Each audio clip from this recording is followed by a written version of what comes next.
little, love me just enough. Cry, but not too often. Play, but not too rough. Keep a tender distance, so we'll both be free. That's the way it ought to be. I'm ready, marry me a little. Do it with a will. Make a few demands I'm able to fulfill. Want me more than others? Not exclusively. That's the way it ought to be. I'm ready.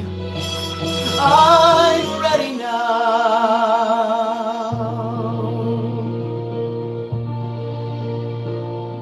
You can be my best friend.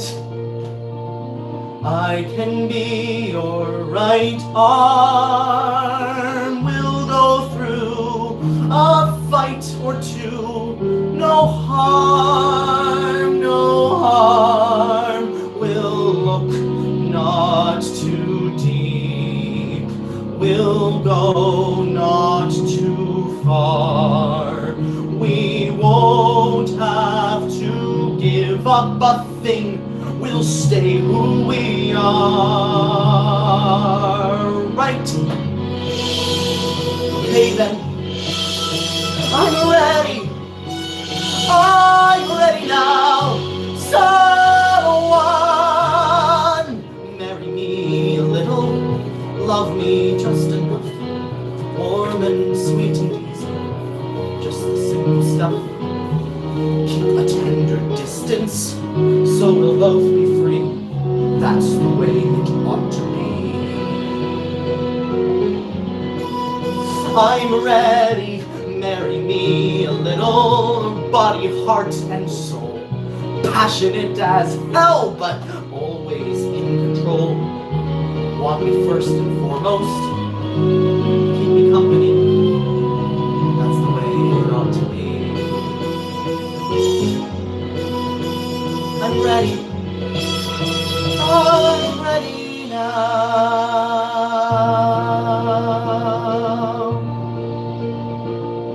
Oh, how softly we'll talk. Oh, how gently we'll tread.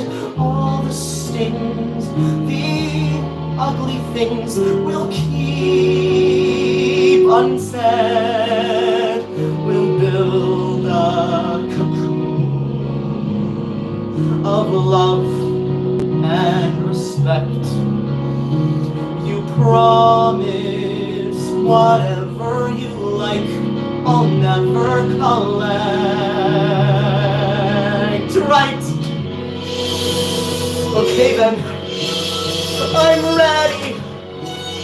I'm ready now. Someone, I'm ready.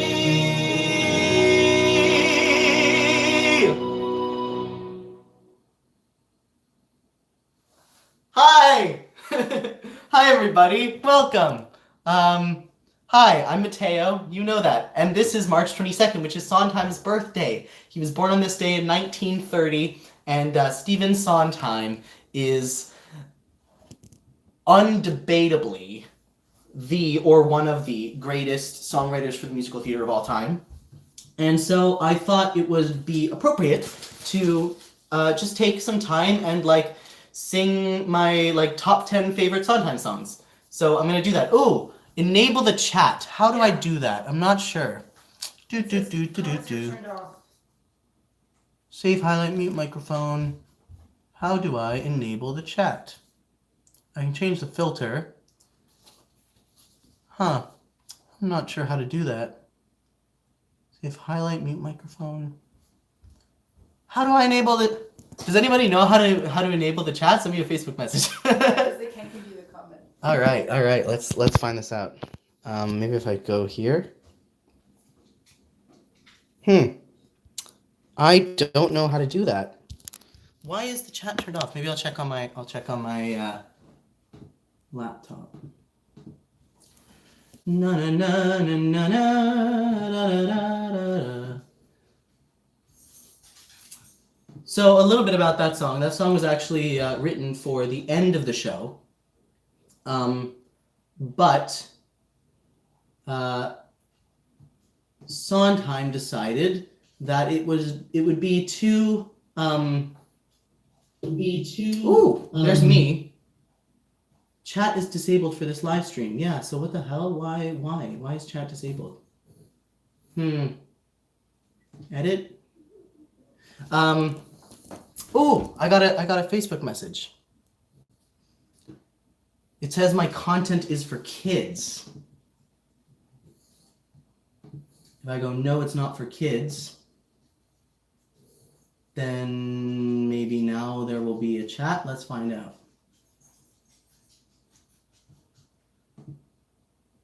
Save. Did that fix anything? Did that fix Oh, anything? Yay, there's a chat now. Hi, everybody. Oh, yay, there's a chat now. Hi, everybody. Okay, brilliant. Yes, so I just needed to stop it being content for kids. Hi. Okay, now we can really start for real.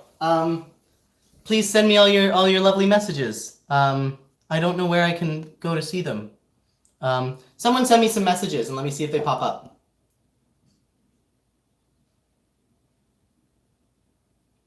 Okay, I'm not getting anything. This is fun. Oh my God, you guys, I'm gonna do so many more live streams in the future and I'm gonna know how to work the technology by that point. But I really appreciate, there's 24 people tuned in to just like watch me belt my face off in my kitchen. Like, that's sick. I like, mwah, so much love to you guys. Thank you for tuning in and watching me struggle with, I promise I will sing some beautiful music soon and I will try to do it justice. But right now, I'm just trying to find the chat. Yeah. Here we go. Okay. Ian Kowalski said, Steve loves you. Daniel Goldman says, do waving. Waving! There you go. You're welcome.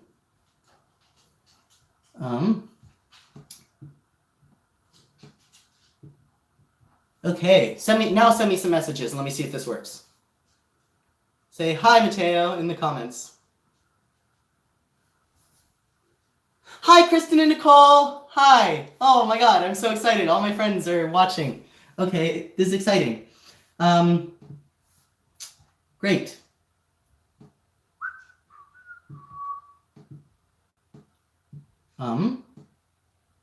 So a little bit about that song. That song is from Company, and it was written for the end of the show.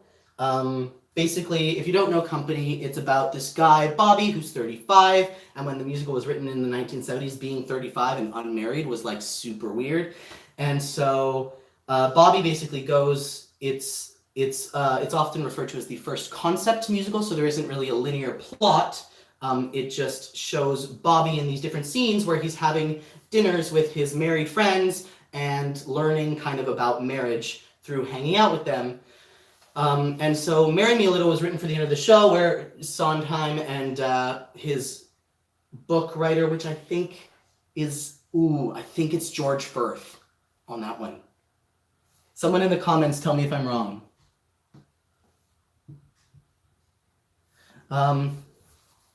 So for the end of the show, they wanted Bobby to decide, okay, I think I'm ready to get married. So Sondheim wrote that song, but then he decided it was a little bit too, the quote is self-knowing for Bobby at the end of the play, because it's a little bit like, oh, I want marriage, but I'm like a little bit too independent for. So what they did was they rewrote the accompaniment to make it a little bit more instead of like bum bum bum bum bum, which it was before, and to make it feel kind of more unsure and a little bit more vague, like there's something out there that he can't quite put his finger on, and then they put it at the end of Act 1 as of the revival.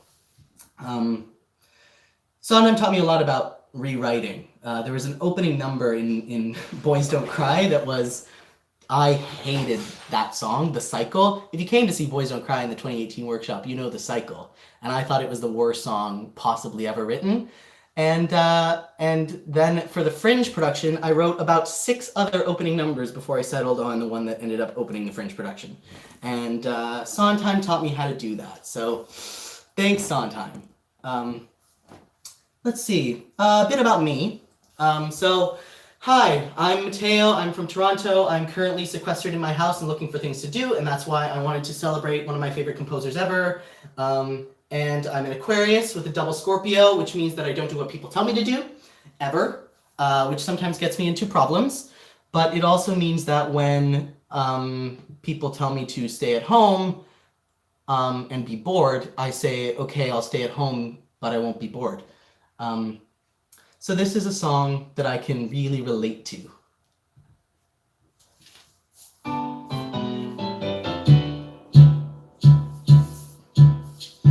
Everybody says don't, everybody says don't, everybody says don't. It isn't right, don't. It isn't nice. Everybody says don't, everybody says don't, everybody says don't walk on the grass, don't disturb the peace, don't skate on the ice.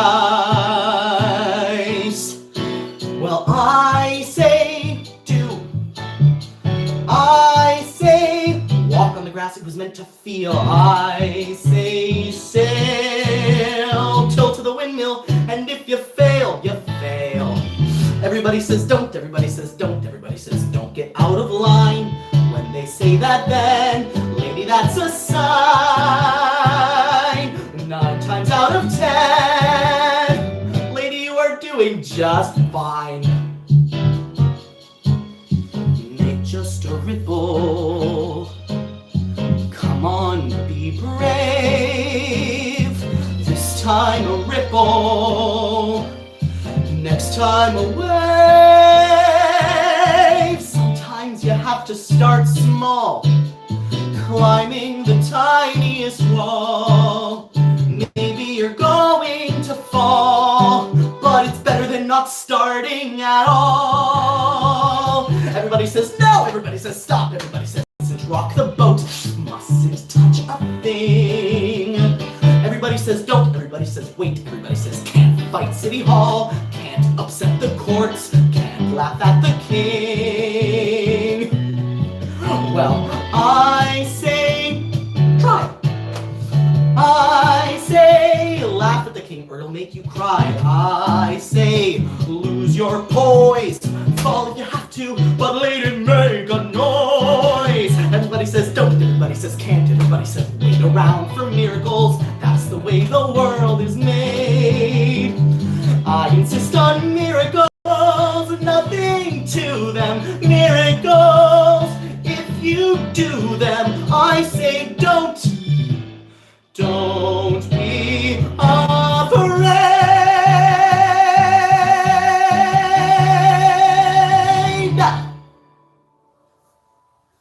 That's a fun one. I learned all the words for that in like the last 24 hours, so I've got them here. Because I didn't actually know it. I'd heard it like 3 times when like people in my class had sang it, and I was like, oh, I need to learn how to sing that song. That's a good one. That's a good one. But I never did. So now I had an excuse to. And I made a little accompaniment track too, because all the accompaniment tracks I went to find on YouTube are all from the Barbra Streisand version. So Barbra Streisand did a recording of that, similar to her recording of Putting It Together as well. She did one of that. She likes to do these like Sondheim patter songs and then rewrite all the words. So all of the karaoke tracks I could find for Everybody Says Don't were all of the they were all the Barbra Streisand version. So I made my own little just like piano, bass, drums, strings, little arrangement. And looking at that sheet music, that song is like ridiculous. Like the amount of like weird augmented chords that he just throws in because he can. That's why we love Sondheim, because it gives it such a flavor.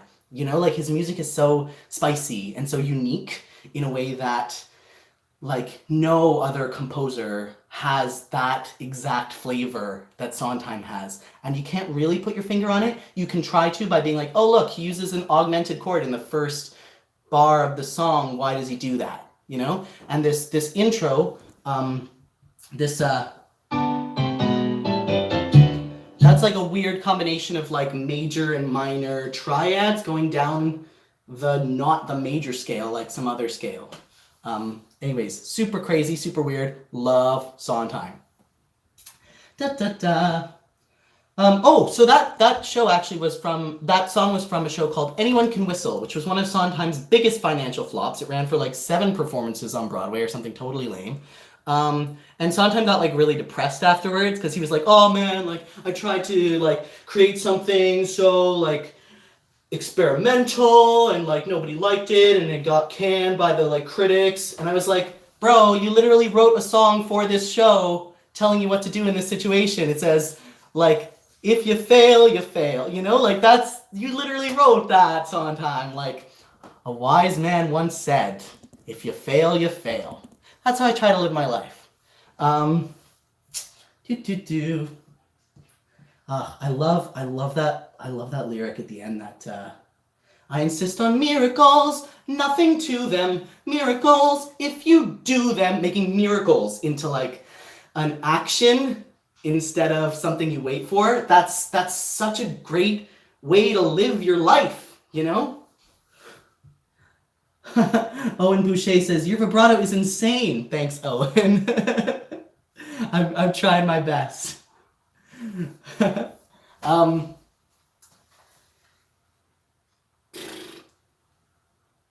Yeah, okay. Nothing to them and if you do them. Someone once pointed out to me that this was an identity. And this person was incorrect. And let me explain to you why this is. So an identity, basically you have perfect rhymes, which are words that literally rhyme perfectly. So from the stressed syllable to the end of the word, they sound exactly the same. So like wine and line. Then you have imperfect rhymes, which sound kind of similar. So you have wine and like I'm trying, you know, close, but trying versus wine, it's not exactly the same. So that's an imperfect rhyme. And then you have identities are the exact same sound, including the syllable at the beginning. So like if you rhyme a word with itself, like if I said, I love Sondheim, that would be an identity.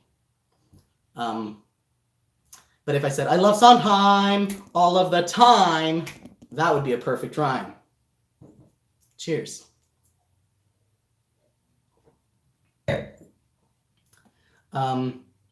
Yeah, Sondheim is very big on perfect rhymes. He always says you have to have a perfect rhyme because what's the quote from him where he's doing this interview and he says, the listener of the lyric cannot do what the reader of poetry does. He cannot reread the lyric. He cannot go back and listen to it again when you're paying $250 for a seat to a Broadway show and you get to see it once.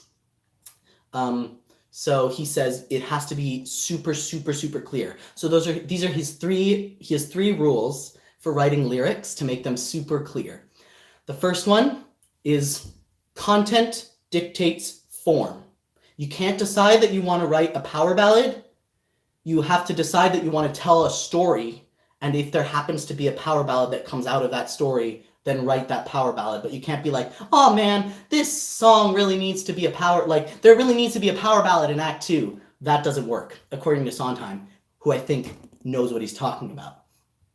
His second rule, God is in the details. Teeny tiny little words. Like, for example, in Everybody Says Don't, we have, like, in certain verses it says, everybody says don't, everybody says can't, everybody says no, everybody says stop, everybody says wait, all of these different things that everybody says, and he's gone through every single lyric, every single time that everybody says changes, he's gone through every single one to find the one that sounds the best with the vowels and consonants that surround it, you know, and to deliver the thing that he wants to say. Like everybody says stop, everybody says mustn't rock the boat. That has a very similar vibe to it. Whereas like everybody says can't, so you can't do anything. Everybody says wait around for miracles. And that's like the order that comes in. And he chooses every single tiny little word like that so deliberately. I don't understand it. God is in the details. That's number 2. And number 3 is less is more, which brings us to our next song. So, I bumped the speaker. So for this song, I'm going to take you all the way down to the piano. Less is more. That's, there we go. That's his third rule, all in the... where am I going to put you guys? There you go, you can kind of see me here.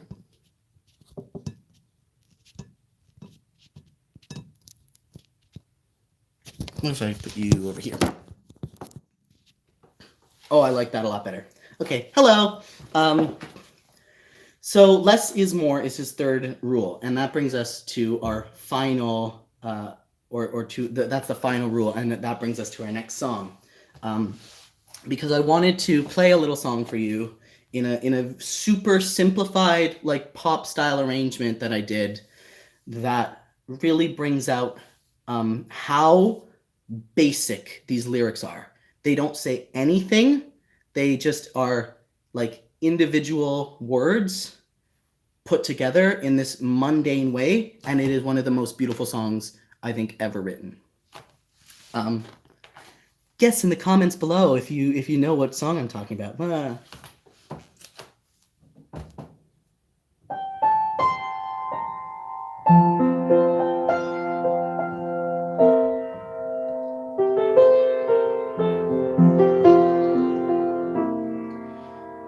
Not a day goes by,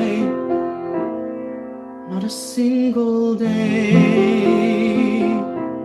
but you're somewhere a part of my life, and it looks like you'll stay as the days go by.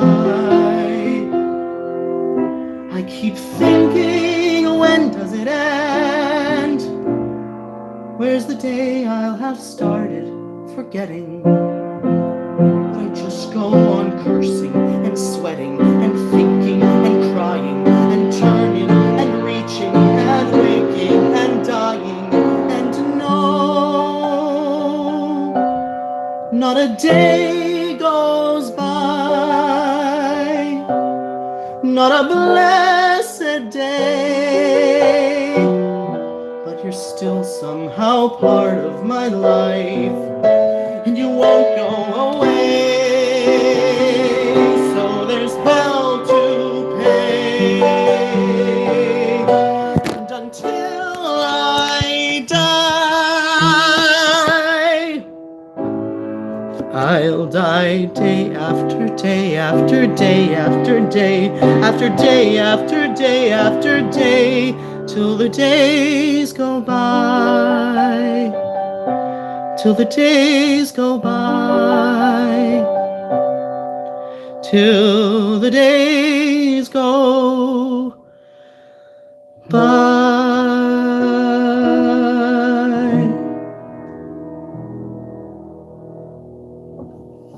That's Not a Day Goes By from Merrily We Roll Along. Like, listen to how few words he uses in that. Literally, the most epic part of the song is just him repeating day after day after day after day after day after day after day, but he does it in the right way. Less can be more, I think, is probably a more accurate way of stating that.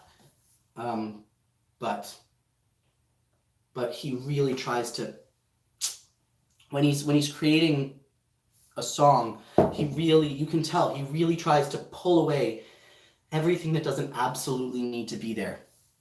And what's left is something that is a little bit elevated. It's a little bit higher than human. People say that he's like channeling something, or that he's God, because the music that he comes up with and the words that he comes up with are just so purely true about the universe, I think. And that's really what we're all trying to create when we create art.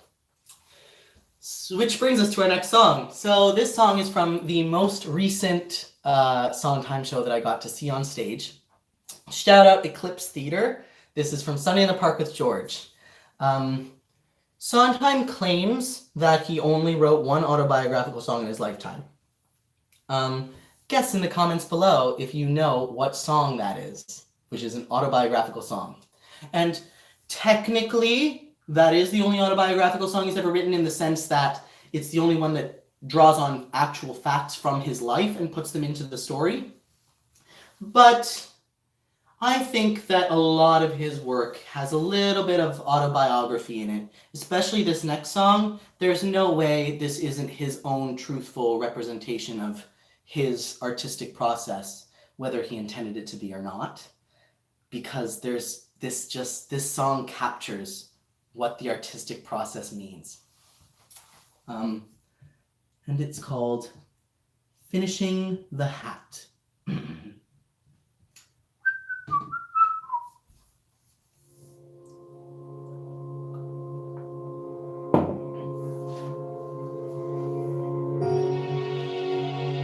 Yes, she looks for me.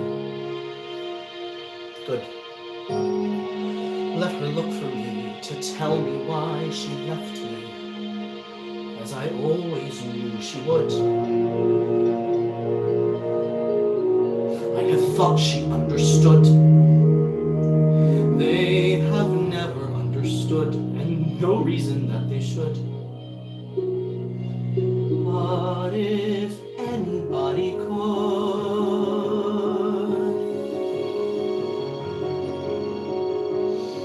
finishing the hat,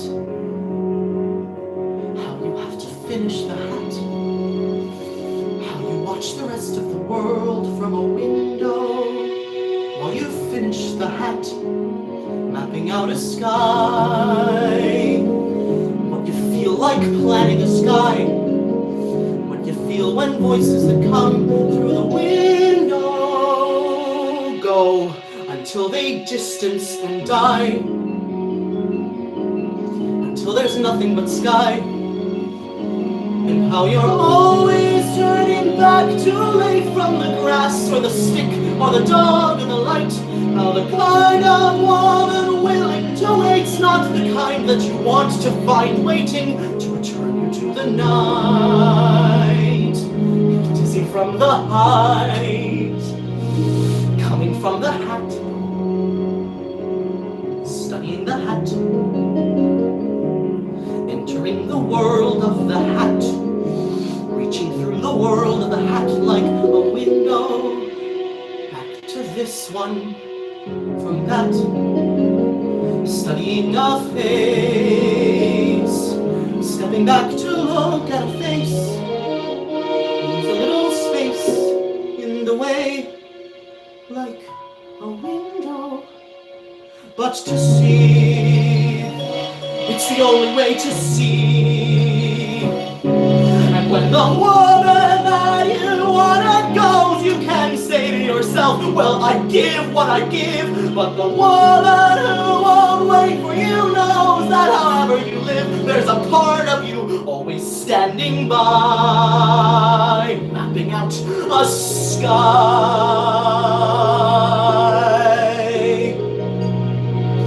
finishing a hat, starting on a hat, finishing the hat. Look, I made a hat.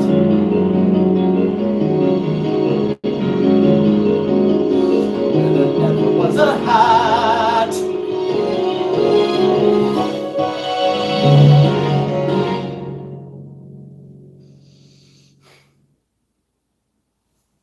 I love that song.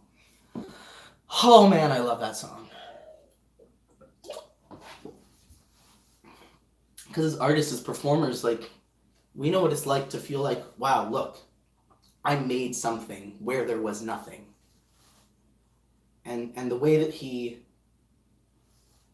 Sondheim is able to take such a huge idea, like, I created something where there was nothing before, and simplify it down to this teeny tiny little idea of this tiny hat. And yet, that hat speaks volumes. And that's the brilliance about Sondheim. That's less is more. It's so much better to say finishing the hat than to say, like, finishing the big painting, you know? Like, no one that doesn't affect you in the same way. But it's these specific little details that really make you live and breathe in the story.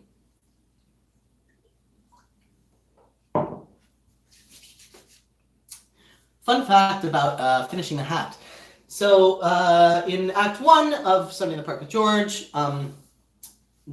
George Seurat, the French painter, is the protagonist, and he sings Finishing the Hat. And then in Act 2, he comes back reincarnated as his great-great-grandson, and it's kind of super weird and experimental, and no one really knows whether it's the same George, or if it's a reincarnation, or if it or what it. But it gives you some sort of feeling that communicates the message. Is very concept-y.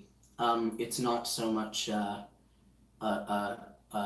comprehensible through plot. But in Act 2, George sings the song Putting It Together that goes bit by bit, putting it together, piece by piece. And so Sondheim told this story in an interview that I saw, where he talked about how he was talking to Mandy Patinkin, who originated the role on Broadway. And after the show had closed, and Sondheim, for some reason, he mentioned oh, you know how Finishing the Hat and Putting It Together are the same melody, to show that they're the same person in different times. And Mandy Patinkin was like, what? I've been singing this show for 2 years on Broadway and I never noticed that. But it's your brain picks up on those things subconsciously, those motifs, your brain picks up on them, and that's what's brilliant. You don't have to sit there and analyze them for you to get the gut feeling that oh, I recognize this character from the act before and I don't know why. And then you spend a bunch of time reading the sheet music and you realize, finishing the hat, putting it together. You realize, oh, those are the same notes. But you don't notice that consciously. You notice it in here. God, I love Sondheim. Cheers to Sondheim. Please pour yourself a glass of wine, have a little tea. I've got to pee. So we will take a regularly scheduled intermission shortly. Yes, I have one more song to sing before our little intermission, which is a song from his one of his first musicals that he ever worked on. So he was family friends with Oscar Hammerstein of Rodgers and Hammerstein of Golden Age fame, of Oklahoma relevance. So Oscar Hammerstein, when Sondheim said, oh, I want to learn how to write musicals, Oscar Hammerstein said, okay, listen, buddy, here's what you got to do. You got to write 4 musicals, and they're each based on a different thing, and he gave him 4 different prompts. And he said, you have to write book music and lyrics, and they're going to be trashed, so throw them out afterwards and never produce them, but you have to write them. And so Sondheim wrote these 4 musicals before the age of 22. And it was the last time he ever wrote the book because he says, A, I love the collaboration, B, I'm a terrible book writer. But what he really wanted to do was write music and lyrics together, and you can tell in his later works especially how closely linked his music is to his lyrics. But his first jobs that he got writing for big, huge professional Broadway productions were just writing lyrics. So the first one, his first big smash was West Side Story with Leonard Bernstein as composer. And then his second big smash in 1959, he was 29, by the way, with 2 Broadway Tonys under his belt. Who is this man? 29 years old. So this is from Gypsy.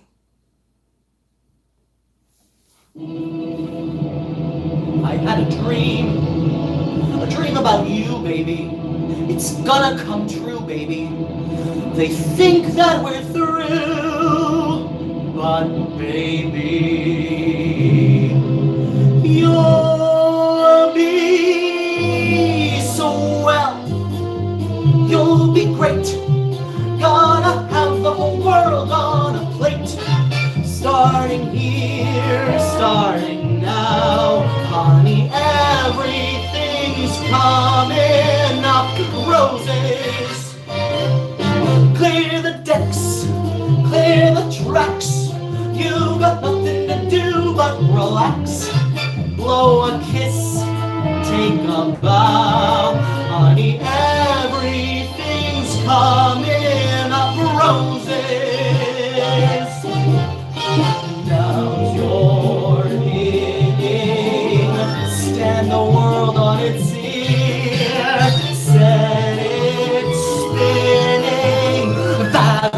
just the beginning. Curtain up, light the lights. We've got nothing to hit but the heights. You'll be swell, you'll be great. I can tell, just you wait. That lucky star I talk about is due. Honey, everything's coming up roses for me and for you. You can do it. All you need is a hand. We can do it. Mama is gonna see to it. Curtain up, like the lights. We've got nothing to hit but the heights. You'll be swell, wait and see. There's the bell, follow me. And nothing's gonna stop us till we're through. Honey, everything's coming up. Roses and daffodils. Everything's gonna be sunshine and Santa Claus. Everything's gonna be bright lights and lollipops. Everything's coming up. Roses for me and for you.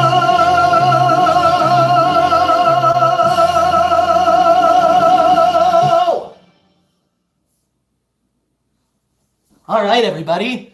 Maria, Maria, Maria. All the beautiful sounds of the world in a single word. Maria, Maria, Maria, Maria. Maria, Maria, Maria. Just met a girl named Maria, and suddenly that name will never be the same to me. Maria, I just kissed a girl named Maria, and suddenly I found how wonderful a sound can be. Maria, say it loud, and there's music playing. Soft and it's almost like praying. Maria, I'll never stop saying Maria, Maria, Maria, Maria, Maria, Maria, Maria.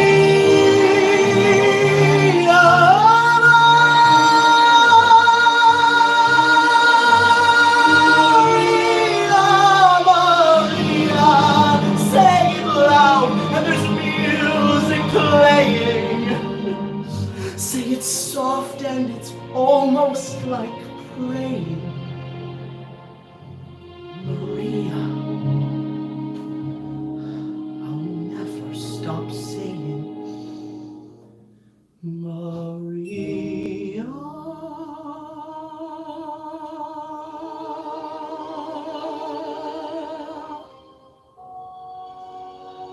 The most beautiful sound I ever heard. Maria.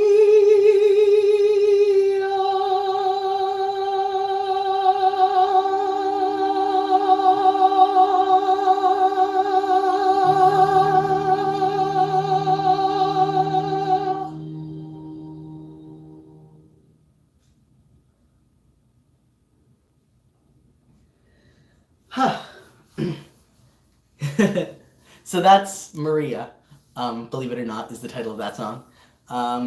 So that's from West Side Story, which was Sondheim's first big Broadway smash in 1957 when he was 27 years old.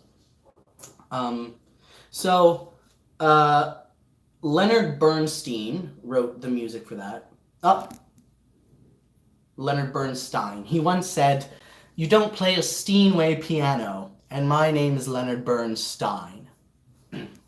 So Leonard Bernstein, already an extraordinarily well-respected composer at that time, was writing this show and didn't have a lyricist, so he started writing this song without a lyricist. And so he started writing some lyrics for it, and he wrote lyrics like, "It's the sound of an organ playing, or like people in church when they're praying."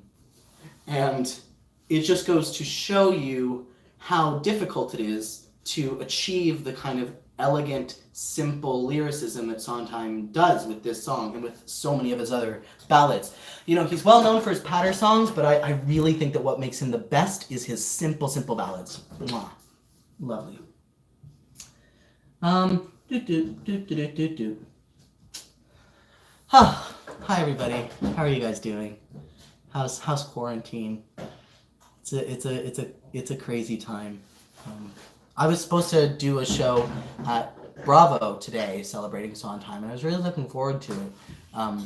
But obviously that got canceled, like so did everything else. So like, I just want to say that like, if there's anything I can do to help you guys get through whatever is going on in your lives in this time, like just please let me know. I really want to do whatever I can to help, because it's a really scary thing that's going on and a really huge shift. I think that this is World War III that we're in right now, but it's not countries fighting each other, it's us against this virus. But I think we're going to remember it for as long as we remember the world wars. Allison, this is helping me too. Like, just it gives me something to do, to be like, hey, I want to learn a bunch of songs that I really like, and I want to sing them, and I want to have my friends watch me sing them, and my friends were kind enough to do that. So thank you guys all for being here. Cheers to you.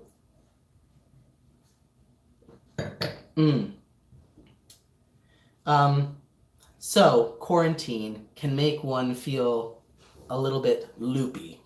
And so I think that we will all relate to this next song on a level that we might never have related to it before.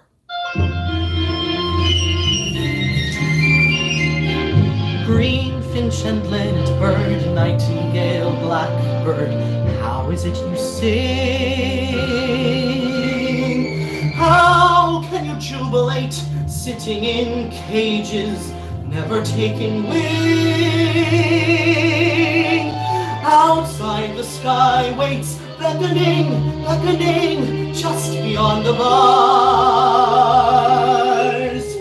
How can you remain, staring at the rain, maddened by the stars?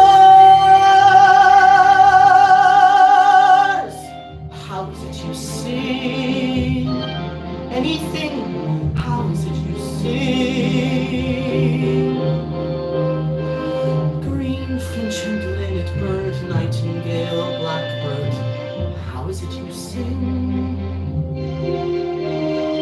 Whence comes this melody, constantly flowing? Is it rejoicing or merely hallowing? Are you discussing or fussing or simply dreaming? Are you crowing? Are you screaming? Ring dove and robinette, is it for wages, singing to be sold? Have you decided it's safer in cages, singing when you're told? My cage has many rooms, damask and dark, nothing there sings, not even my lark. Larks never will, you know, when they're captive. Teach me to be more adaptive.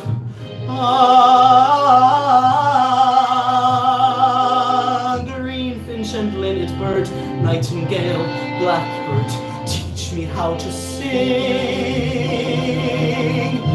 If I cannot fly,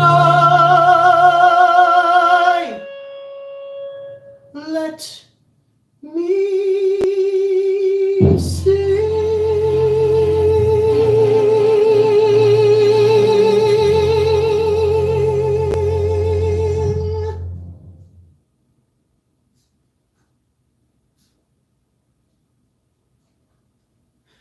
That's Green Finch and Linnet Bird from Sweeney Todd. It's sung by Joanna, who is locked inside her place of residence, where she lives with a judge who is not her father and wants to marry her. And it's really awkward for everybody.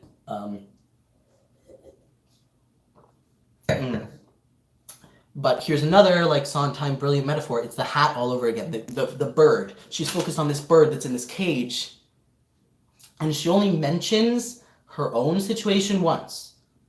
And yet, that's what she's singing about the whole time. And the other thing is she clearly has a little bit of a screw loose, like we all have screw looses after being inside for as long as we've been inside. But Sondheim is so good at writing people who are not totally stable, because he writes them with so much honesty, and you can tell you can understand their thought process, and he is so good at writing thought processes. Like he is so good at y'all like the opt up? Cheers, cheers. We love a good opt up.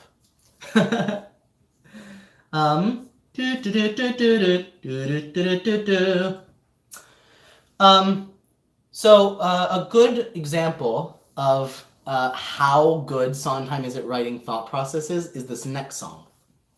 And I really hope I can do it justice because it moves quickly. Not that quickly. It's not getting married today, so don't get too excited. But I wanted to do that one, but I just couldn't. No, this is Moments in the Woods from Into the Woods. The baker's wife is a role that I would really love to play. I don't want to take away like one of the strongest or the strongest female characters in Sondheim's canon. I don't want to take that away from women as a gender. But hopefully we can have a production of Into the Woods where all of the strong male characters are played by women, and then I can play the baker's wife because I really want to play that role because she's so freaking smart. She's so smart. And you can tell. Sondheim writes her so smart.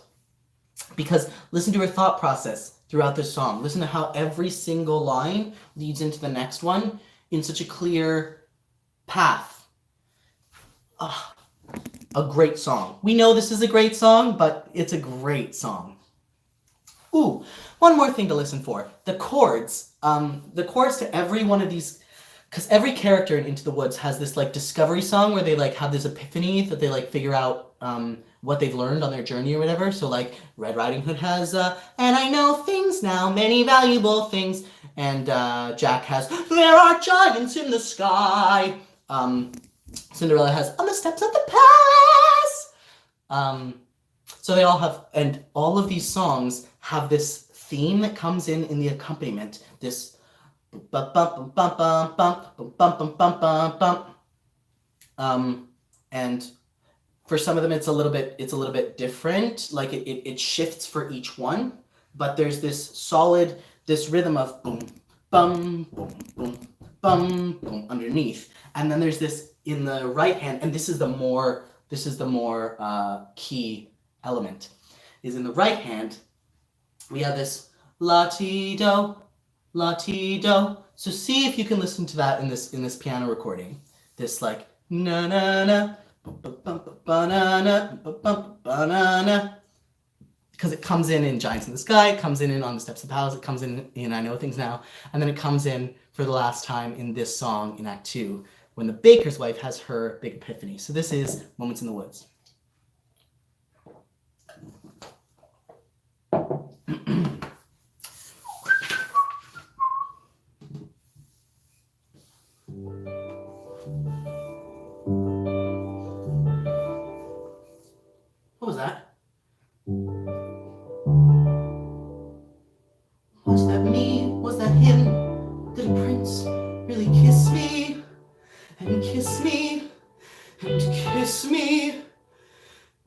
I kiss him back.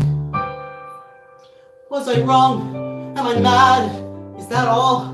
Does he miss me? Was he suddenly getting bored with me? Wake up, stop dreaming, stop prancing about the woods. It's not beseeming, what is it about these woods? Back to life, back to child, back to sex, back to husband who can live in the woods. There are vows, there are ties, there are needs, there are standards, there are shouldn'ts and shoulds. Why not both instead? There's the answer if you're clever. Have a child for warmth and a baker for bread and a prince for whatever. Never, it's these woods. Face the fact, find the boy, join the group, stop the giant, just get out of these woods. Was that him? Yes it was. Was that me? No it wasn't, just a trick of the woods. Just a moment, one peculiar passing moment. Must it all be either less or more, either plain or grand? Is it always or is it never? And that's what woods are for those moments in the woods. If life were made of moments, even now and then a bad one. But if life were only moments, then you'd better know you had one. First a witch, then a child, then a prince, then a moment who can live in the woods. And to get what you wish, even just for a moment, these are dangerous woods. Let the moment go. Don't forget it for a moment, though. Just remembering you've had an and when you're back to or makes the or mean more than it did before. Now I understand, and it's time to leave the woods. Moments in the woods, everybody. Into the woods. It's so great. It's so great. Emily Blunt, could win my personal Oscar for best performance by leading person in a movie musical for sure. All right. Well, we're coming to close to the end of our time together tonight.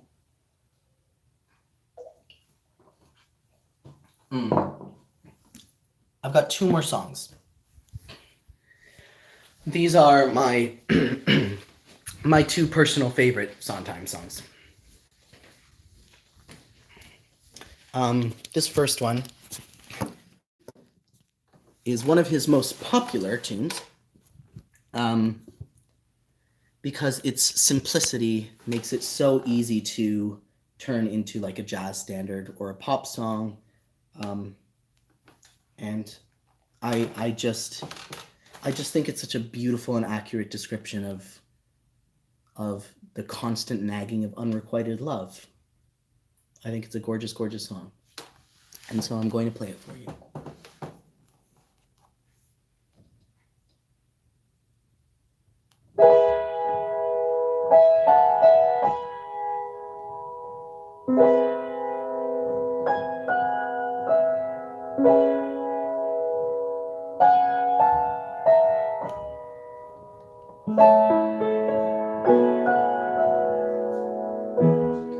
The sun comes up, I think about you. The coffee cup, I think about you. I love you so, it's like I'm losing my mind.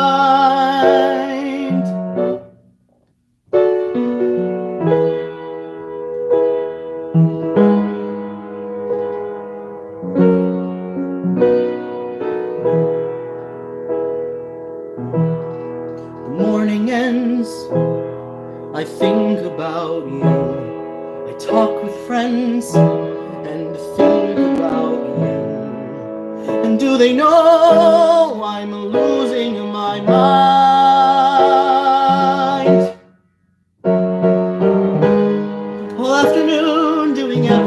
chore. The thought of you stays bright. Sometimes I stand in the middle of the floor, not going left, not going right.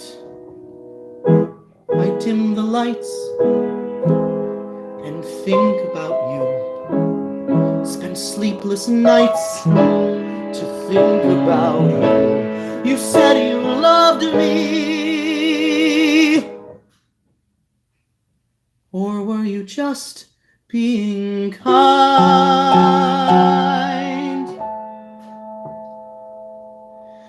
Or am I losing my mind?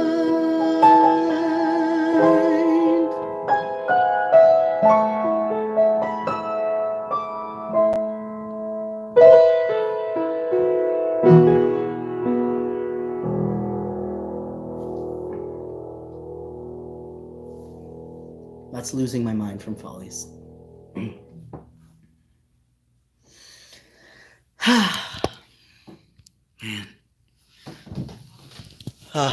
All right, everybody. This is it. This is the last song of the night.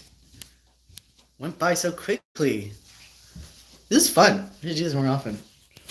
Thank you for sticking around. It really means a lot to be able to share this stuff with you guys, because I care so much about it. This music means so much to me, and to be able to celebrate it in this way is really, really meaningful to me. So thank you for tuning in.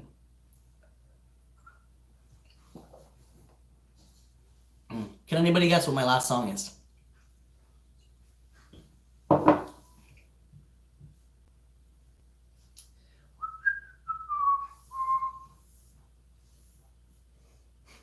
Oh, Allison, I want to hug you too. Virtual hug. Mwah, so much love.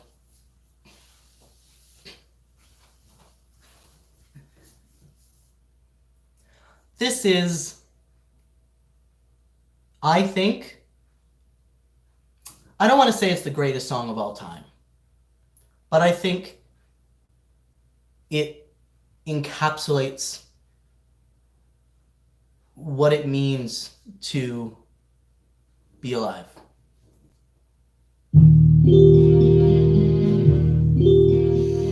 Someone to hold you too close, someone to hurt you too deep, someone to sit in your chair and ruin your sleep.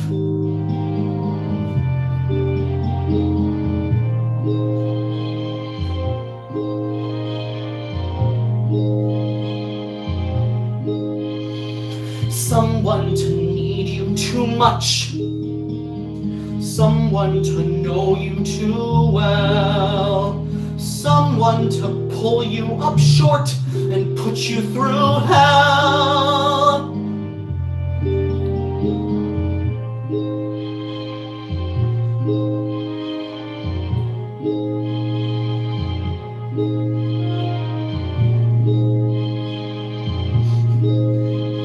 Someone you have to let in, someone whose feelings you spare, someone who, like it or not, will want you to share a little, a lot.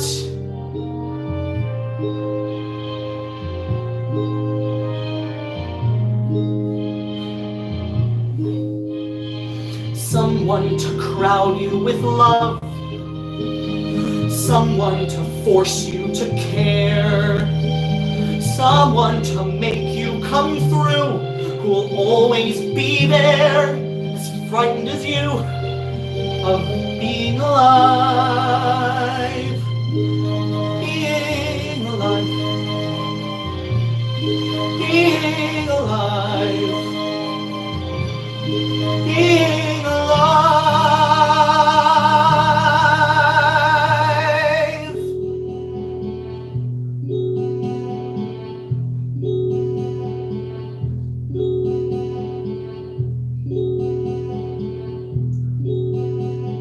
Somebody close.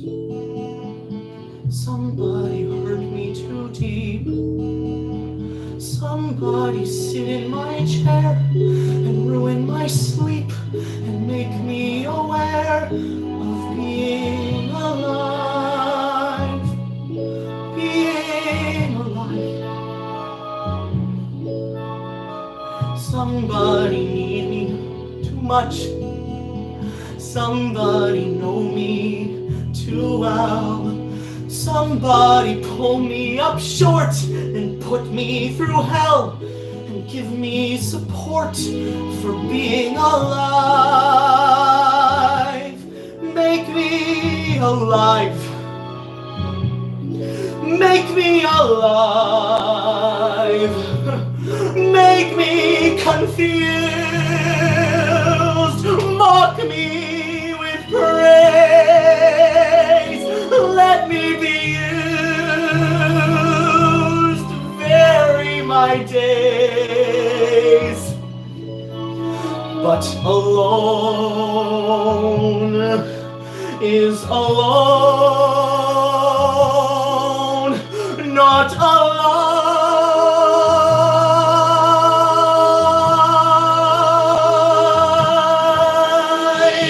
Somebody crowd me with love. Somebody force me to care. Somebody let me come through. I'll always be there, as frightened as you, to help us survive. Being alive. Being alive. Being alive.